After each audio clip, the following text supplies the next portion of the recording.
Come in, kid. Have a seat. Alright, listen. It's Dr. K Project. The video was kind of neat, but the suits upstairs don't get into all that abstract stuff you kids are into these days, you know? Plus, it takes you forever. Now, I've heard some of your demos on that new sound stuff. That's it, kid. That's what you put on this project, okay? Okay. Hey, stop by the Invisible Man, or whatever he calls himself, and find out what's going on with Renaissance City. I do not like hit shows. On shelves, kid. Now go turn that thing you got into a hit. Dr. Kennedy, A Century in Inferno, starring Chris Stone-Cypher as Dr. Ernest Kennedy. Duke Walter is the game master. Other voices by old Curtis V.O. Written by Duke Walter. Sound design and directed by C.T. Wilkins. Music elements and sound provided by Epidemic Sound. Produced in the Positive Thinking Studio by TTRP Theater. Visit ttrptheater.com for more information and links to our other shows.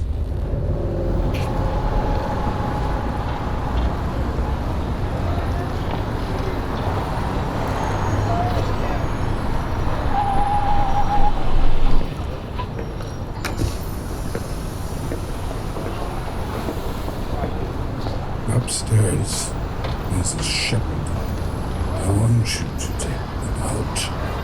You don't look good. You fool. Of course I don't look good. What floor? 13th floor. I didn't think they had a 13th floor. In this one they do. Name? Trip. Just Trip? Tripp's Mill. Trip is in the name. When? Do it today.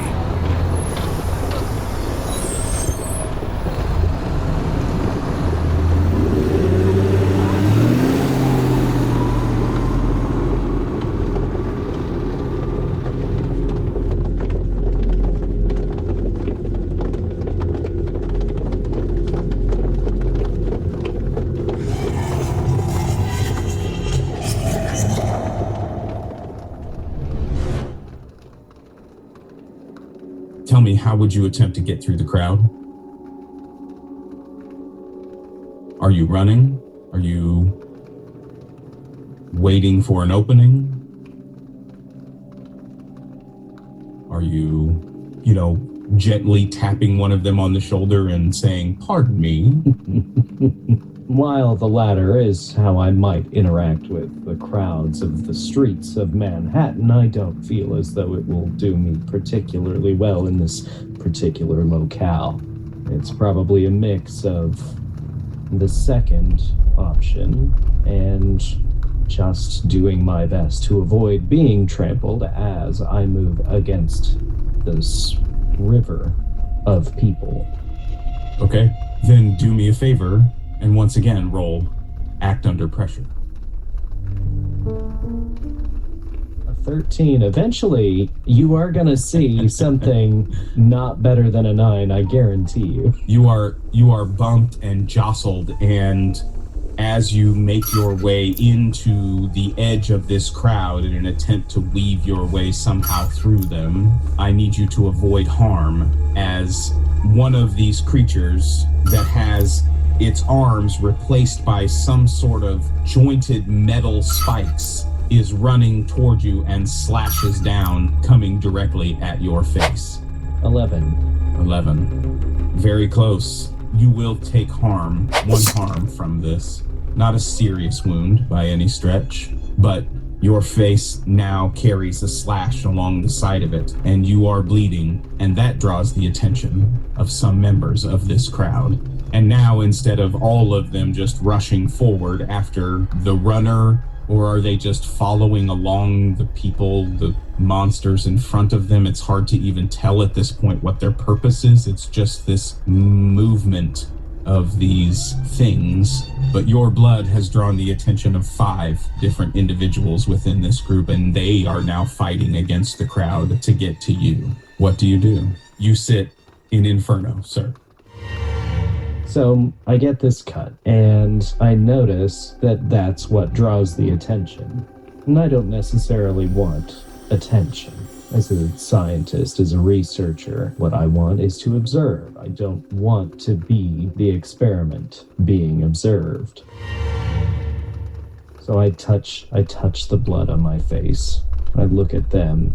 I start to wipe it away. I realize I don't have anything to close this wound. I don't have any bandages. I don't have anything. And perhaps it's a grasp at faith, a grasp at something that signifies the power that I've discovered in pain, in traversal of worlds, in all of this that Sasha and Harvey and Blythe and I have discovered in the last several days. But that faith causes me to press into my forehead and just wipe the wound away. Roll battlefield medicine. Reason. It is a 10, which I believe gives me one option. However, I must also choose a complication. I will take the improvisation, stabilize one wound without access to medical equipment, as my option, but leave... What are all of the downsides to it? Not that I'm going to choose for you. I'm just... Sure. Cosmetic scars or defects, and -2 stability loss. Lingering side effects, -1 to all rolls that wound could feasibly affect until it is fully healed, and the patient remains knocked out until the GM determines that they awaken. And you're going to choose? The cosmetic scars, defects, and stability loss. And a -2 to your stability. Then I am unfocused. Unfocused. As you are able to wipe this wound away, you get jostled again in the crowd. It draws your focus away from your intended destination. And now you are moving along with the crowd, not against them or through them. Have you ever been in a room stuffed full of people and been unable to, and I don't mean Chris, I mean Ernest Kennedy. Have you ever been in a situation like this, in a room full of people, and the crowd starts moving in a direction that you do not want to be moving in, but you have no choice but to move in that direction? Oh, many Christmas parties at Columbia. And how did it make you feel, not having that control? There are few things that frustrate me more. Roll keep it together. A 19. You grit your teeth. Your analytical brain allows you to keep your calm as this crowd starts to sweep you away. But there are hands grabbing at you now. You're unsure if it was the attention that the blood drew, or if it's just that you aren't moving at the pace that everyone is. You're just kind of being forced forward, but a hand grips your right arm and a hand grips around your left hip. It's not a loving grasp. It's not a painful grasp. It's just a grasp. What do you do?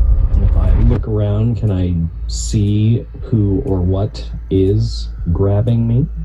It's someone behind you, so you would have to somehow be able to turn your head all the way around. That seems unlikely. Do you resist?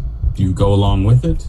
Do you struggle? Do you scream? Do you... I would like both to not be grasped and to not be swept along with this river of monstrosities. If there's any way that I can make both of those things happen, that is what I would like to do. Let's roll coolness again. Act under pressure. Let's see if you can break this grip and get out of the crowd. 16. Yeah. Tell me how you break the grip and get out of the crowd. When I was a child and would play roughhousing games with my childhood friends and was caught in their grasps, I would twist my arm at an odd angle, and somehow that would always wrench my arm free. Perhaps it was because they would let go. Perhaps they didn't like their hand being twisted in that particular fashion as I moved my arm. But that inclination strikes me again in this moment. I twist my arm at that strange, awkward angle and pivot on my heel. Pick and roll, to use a basketball parlance. You break the grip stumble through the edge of the crowd. You have to keep running. The size of this crowd has now grown 100 yards across. It is a sea of beings moving toward whatever this direction. It's unclear anymore.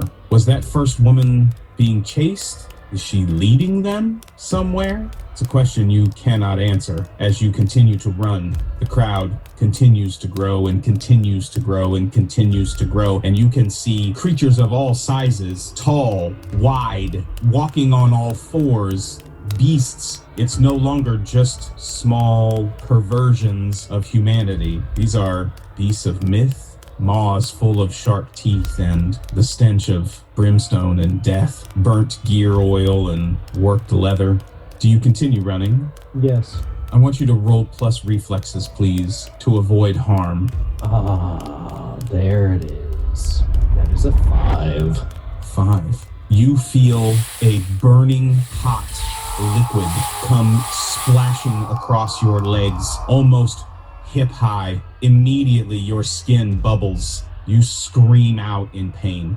As you turn to look at the crowd, you can see 12, maybe 14 foot high being walking on metal stilts. From its right hand, it's holding some sort of a contraption, a flamethrower of some sort that seems to be spitting forth liquid fire. This fire envelops the bottom half of your body. I need you to endure injury. Roll plus fortitude, -3.